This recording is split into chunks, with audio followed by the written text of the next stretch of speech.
लॉकेट चटर्जी, सांसद लोकसभा हुगली पश्चिम बंगाल। राधे राधे राधे महाराज जी, आपके चरणों में कोटि कोटि प्रणाम। महाराज जी, मैं एक जन प्रतिनिधि के रूप में निरंतर जन सेवा कर रही हूँ। मैं और कैसे ज्यादा से ज्यादा जन जन तक पहुंच सकूं, ऐसा मार्गदर्शन करें और आशीर्वाद प्रदान करें कि जन सेवा करते हुए भगवान की प्राप्ति हो सके। बहुत सुंदर बात है। भगवान कृपा करते हैं तब हमको ये सेवा मिलती है। जैसे किसी भी भाव से हमारे भगवान ही हमारे सामने है। जब तक ये भाव नहीं होगा तो भगवत प्राप्ति शब्द नहीं जुड़ेगा।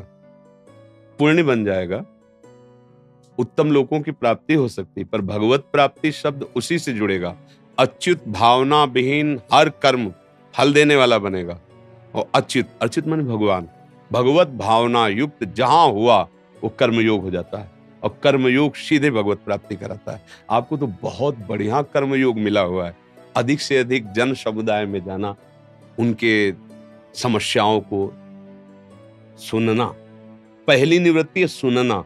आप उनके बीच में प्यार से सुन रहे ना, बड़ा संतोष मिलता है जन समुदाय को। जैसे आपको भगवान ने पदवी दी कि आप हजारों लोगों की बात सुन सकती हैं, और उनको ढांढस बंधाइए कि हमारा जितना अधिकार है, हमारा जितना बल है, हम आपकी दुख निवृत्ति का उपाय करेंगे। सबसे भगवत भाव अंदर, कहना नहीं किसी से, अंदर भाव कि भगवान मेरे इस रूप में है और मुझे इन सब की सेवा करनी है। पर ये भाव टिकेगा तभी जब हम भजन करेंगे, हमारे जीवन में भजन हो। भजन से एक अपार शक्ति अंदर प्रकट होती है।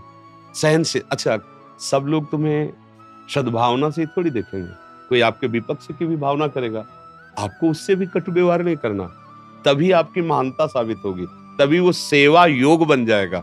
अब जैसे 50 हैं तो 50 में 2 तो ऐसे होंगे जिनको भगवान भेजे होंगे कि तुम जाओ और कड़ुए वचन बोलो, विपक्ष साबित करो इनके सामने। उस समय आपको जो धैर्य चाहिए कि आपकी दृष्टि वक्र न होने पाए, मुस्कुरा दे, ये बल भजन से मिलता है। कि हंस दिए, कोई बात नहीं, ऐसे हंस दिए, ये आपकी महानता होगी। और ये महानता केवल प्रभु के भजन से मिलती है। अगर औषध पड़े तो हम उसका भी हित करेंगे जो हमारे प्रति कड़ुआ बोला है, विपक्ष में है। अगर मुझे सुनने को मिले कि वो विपत्ति में है तो बिना उसके कहे हम उसका हित करेंगे। ये हो जाएगी भगवत सेवा, और इसका फल होगा सीधे भगवत प्राप्ति। हमारी प्रार्थना है कि आप नाम का स्मरण करें, जो आपको नाम प्रिय हो।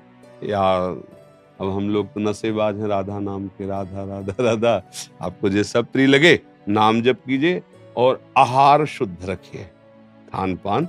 क्योंकि जैसे बहुत लोगों से मिलना होता है, सब अलग अलग स्वभाव के लोग होते हैं। आपका पद ऐसा है कि आपको बड़ी बड़ी सभाओं में जाना पड़े। आप आहार जहां तक हो पवित्र आहार लीजिए और भजन कीजिए। तो देखो यहाँ के जितने पद हैं वो सीमा से युक्त हैं, नहीं एक पद है जो असीम पद है, वो है भगवान की। इस शरीर से तो पद मिला ही, इस शरीर से वो भी पद मिल जाए जहां आवागमन मिट जाए और भगवान के धाम में हमें निरंतर वास मिले।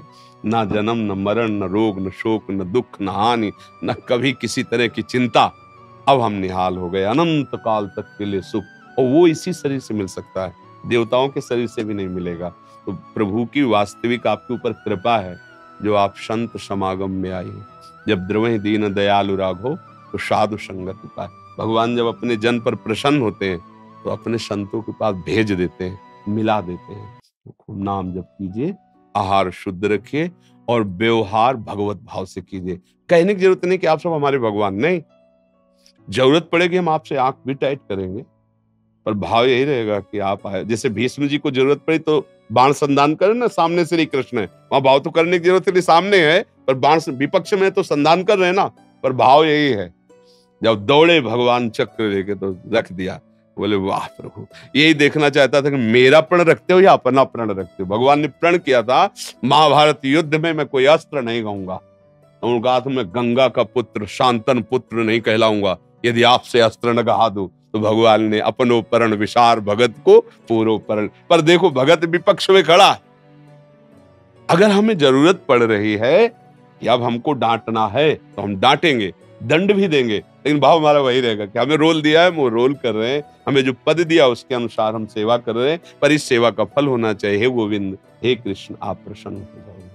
जी जी बस शक्ति दीजिए, मुझे सेवा करने का शक्ति चाहिए बस। आप नाम को साथ रखे, बहुत बड़ा अंग रक्षक नाम है।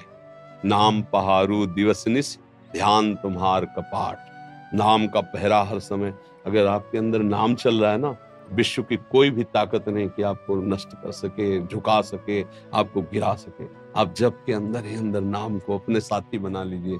ई परलोक सकल सुख पावत, मेरी सो भैया कृष्ण गुण संत। इस लोक में परलोक में कोई बाल बांका नहीं। सच्ची मानिए, हम कहते किसी से कि ये हमारे जीवन का अनुभव आप खुद देखिए। एक कदम चलने के सामर्थ्य नहीं, दोनों किडनी फेल है। फिर सुबह से 1:30 बजे रात्रि से दिनचर्या चल रही, बिना कुछ खाए पिए चल रही, और 9 सवा 9 बजे तक चलेगी। उसके बाद आरती पूजा से फिर ये कौन कर रहा है? हम आश्चर्यचकित हैं। भगवान की सामर्थ, डॉक्टर के हिसाब से मरे हैं, लेकिन श्री जी के हिसाब से अब बताओ, कहीं हम तुम्हें दिखाई दे रहे? मरे से दिखाई दे रहे? बस वो अलौकिक शक्ति संपन्न प्रभु, उसका नाम है ना। अच्छा, ना मरने का भय अब, क्योंकि जब जिस क्षण बुलाओ हम आपके पास आ जाएंगे। आपके लिए तो पूरा जीवन है, आप अभी बुला लो अभी आ जाएंगे। आप 10 वर्ष सेवा में रखो तो 10 वर्ष हैं। ऐसे ही जीवन को प्रभु को समर्पित कर दो, तो ये शरीर, ये जीवन, ये पद प्रभु का हो गया। और सिंह के शिकार को जैसे कोई भेड़िया नहीं देख सकता, ऐसे भगवान के द्वारा रक्षित पद, या भगवान के द्वारा रक्षित व्यक्ति, या भगवान के द्वारा रक्षित संपत्ति, उसे किसी की ताकत नहीं कि डिगा सके। रात दिन उन्नति होती रहेगी। हमारे यहाँ महापुरुषों ने कहा है, जैसे शुक्ल पक्ष में चंद्रमा का वर्धन होता है, ऐसे भगवान का आश्रय लेने वाले का जगत में भी उन्नति और परलोक में भगवत प्राप्ति। खूब नाम जप कीजिए, सब में भगवत भावना हित भावना रखो। एक चुनरी श्री जी की लाके सखी को उड़ा दीजिए। बड़ी कृपा है कि आपका ऐसा सम्मान और पद होते हुए भी आप में गर्व नहीं है, दैन्यता है और भगवत प्रीता है। ये बड़ी कृपा है ठाकुर जी की, आपके ऊपर कृपा है। जय